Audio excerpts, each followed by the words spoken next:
बिस्मिल्लाहिर्रहमानिर्रहीम। दोस्तों, हमें एक सवाल मौसूल हुआ है। अरविंद मिश्रा हैं भोपाल से, जो कि मध्य प्रदेश का कैपिटल सिटी है। आइए पहले वो सुन लेते हैं और उसके बाद फिर जवाब देते हैं। वासिफ साहब, गुड आफ्टरनून। मेरा नाम अरविंद मिश्रा है, मैं भोपाल से बोल रहा हूँ। मेरा आपसे सवाल ये है कि हिंदुस्तान का चाइना के साथ भी बॉर्डर डिस्प्यूट है बहुत लंबा, और पाकिस्तान के साथ भी कश्मीर का डिस्प्यूट है। जब चाइना वाले हमसे बात करते हैं हिंदुस्तान की सरकार के साथ, तो उनका पॉइंट ऑफ व्यू ये है कि बॉर्डर डिस्प्यूट को फ्यूचर जनरेशन्स के लिए छोड़ दिया जाए और अभी बिज़नेस को डेवलप किया जाए, दूसरी चीज़ों को डेवलप किया जाए। और वो उस पर काम करते हुए लगभग 70-75 बिलियन डॉलर के बिज़नेस पे पहुंच भी गए हैं।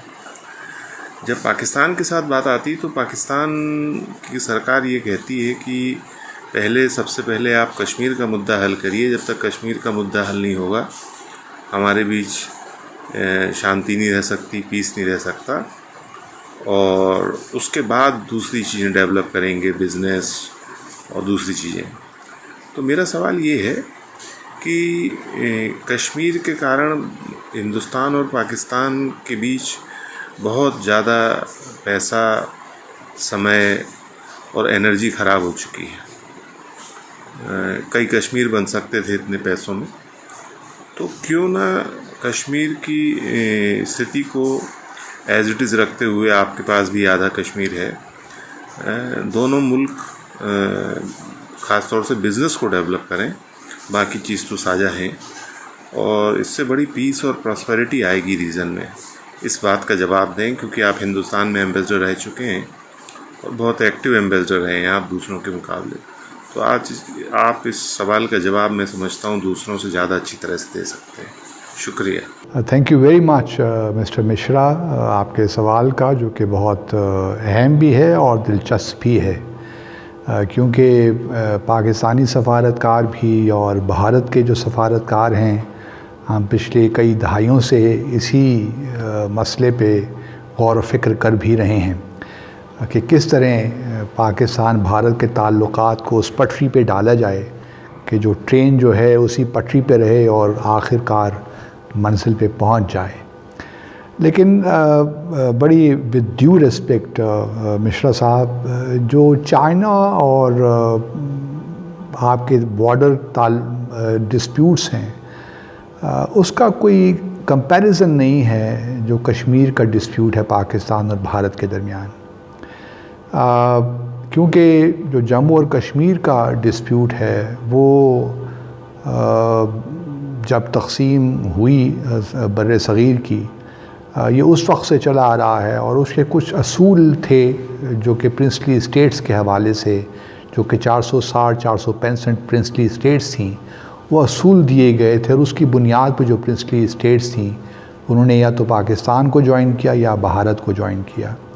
फिर आपको ये भी याद होना चाहिए मिश्रा साहब कि भारत ख़ुद इस मसले को अक़वाम मुत्तहिदा लेकर गया, वहाँ पे करारदादें पास हुई और दोनों भारत पाकिस्तान ने ये तय किया कि एक रेफरेंडम होना चाहिए।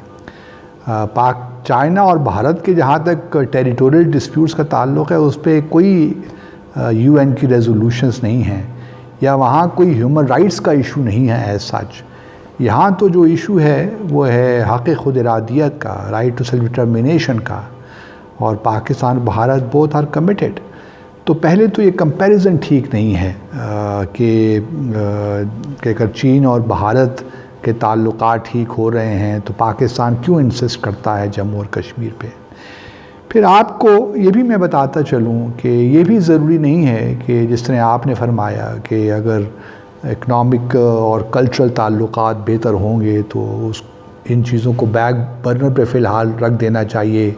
कश्मीर जैसे इशू को, जिस तरह चाइना ने जो टेरिटोरियल डिस्प्यूट्स हैं उनको बैक बर्नर पे रखा हुआ है, ठीक है, आप मान लेते हैं आपकी बात। लेकिन अभी जो लद्दाख में हुआ है वो आपने भी देखा और मैंने भी देखा कि इसके बावजूद कि आप दोनों ममालिक के दरमियान तकरीबन 70-80 बिलियन डॉलर की ट्रेड है, लेकिन जो टेरिटोरियल डिस्प्यूट्स हैं उसने टेंशन देखिए बढ़ा दी दोबारा।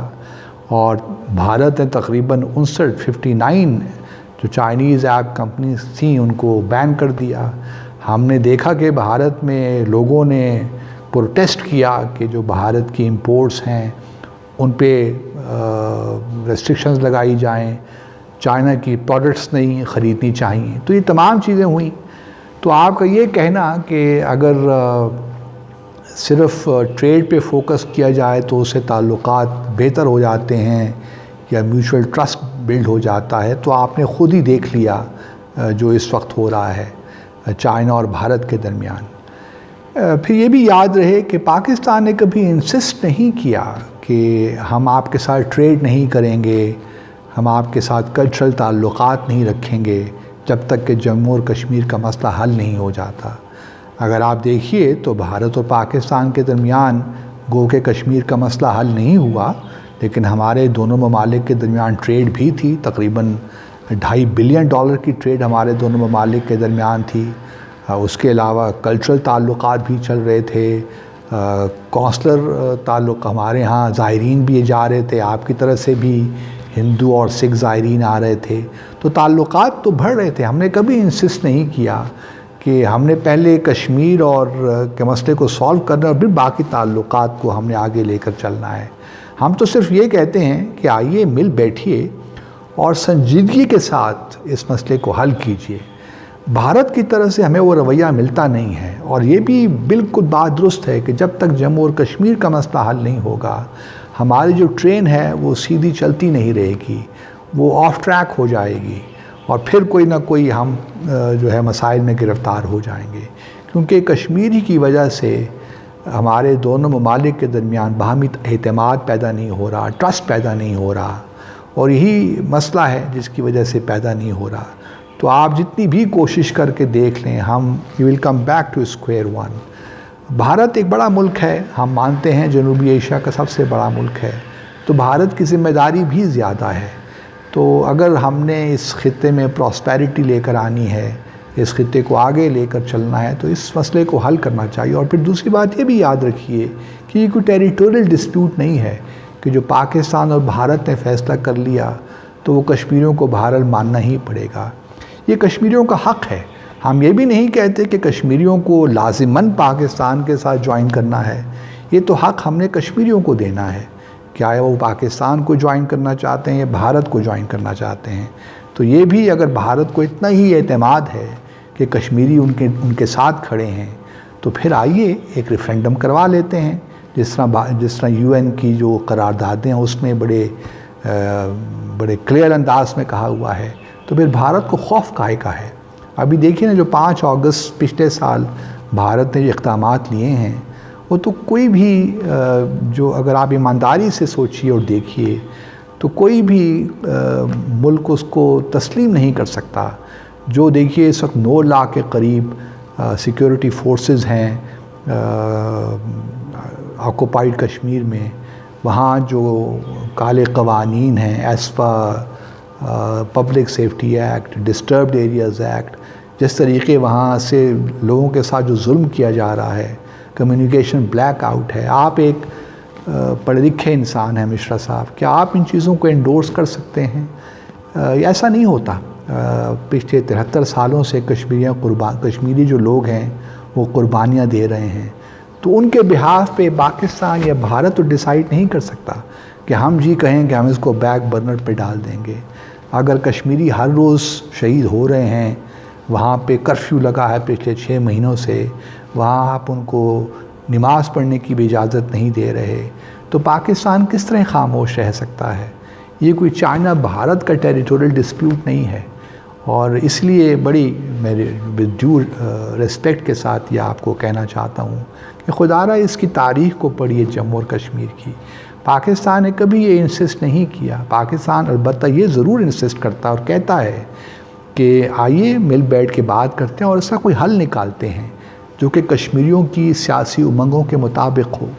जब तक ये नहीं होगा उस वक्त तक पाकिस्तान और भारत इसी तरह ही रहेंगे, जहाँ तक मेरी असेसमेंट है।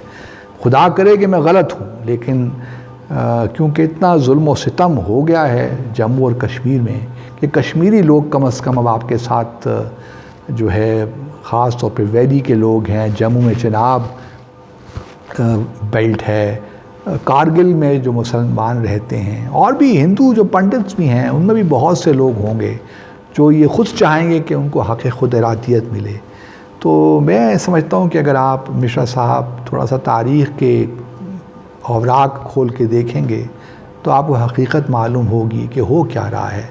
अभी तो देखिए भारत ने शराइत लगा दी हैं कि जब तक टेररिज्म का मसला इशू नहीं होगा उस वक्त तक हम बातचीत ही नहीं करेंगे। अगर तमाम मसाइल बातचीत के बग़ैर ही हल हो जाएंगे तो फिर तो बातचीत की कोई ज़रूरत ही नहीं है। अगर टेररिज्म, दहशत गर्दी के जो पाकिस्तान के भी अगर कंसर्न्स हैं, मिसाल के तौर पर कुलभूषण जाधव को लेकर या और जो मसाइल हैं जो भारत अफ़गानिस्तान के थ्रू पाकिस्तान को कमज़ोर करने की कोशिश कर रहा है, अगर हम भी ये कहना शुरू कर दें कि जब तक भारत पाकिस्तान के ख़िलाफ़ दहशत गर्दी शुरू नहीं करेगा हम बात नहीं करेंगे, तो ये तो सफारतकारी ना हुई। भारत को अपने ऊपर एतमाद होना चाहिए और हम मुज़ाकरात से घबराते नहीं हैं, क्योंकि हमें मालूम है कि जो हमारी पोजीशंस हैं वो असूलों पे खड़ी है, इसलिए हम घबराते नहीं। हम जब भी भारत चाहेगा मुज़ाकरात के लिए हमें तैयार पाएगा। तो ये तो आजकल भारत की ये पोजीशन है कि जब तक ये ना हो, हम प्री कंडीशंस जो भारत लगा देता है कि जब तक ये ना हो हम ये नहीं करेंगे, तो ये किसी तौर भी मुनासिब नहीं है। सफारतकारी ऐसे नहीं होती। सफारतकारी में हमेशा जो है थोड़ी बहुत दरवाज़े को जो है पूरी तरह बंद नहीं किया जाता, उसको थोड़ा बहुत खुला रखते हैं कि कम से कम कुछ हवा का तो रास्ता आए, कुछ लोग अंदर आ जाएं, बाहर चले जाएं, तो एक राब्ते का रहना चाहिए। लेकिन 5 अगस्त को पिछले साल जो भारत ने इक़दाम लिए बदकिस्मती के साथ, उसने जो थोड़ी बहुत पॉसिबिलिटीज़ थी उनको भी ख़त्म कर दिया है। आप देखते हैं कि हालात कैसे आगे बढ़ते हैं। लेकिन बहुत बहुत शुक्रिया आपके सवाल का, और उम्मीद है कि आप हमसे इन टच रहेंगे और अल्लाह ताला को खुश व खुर्रम रखे। बहुत बहुत शुक्रिया।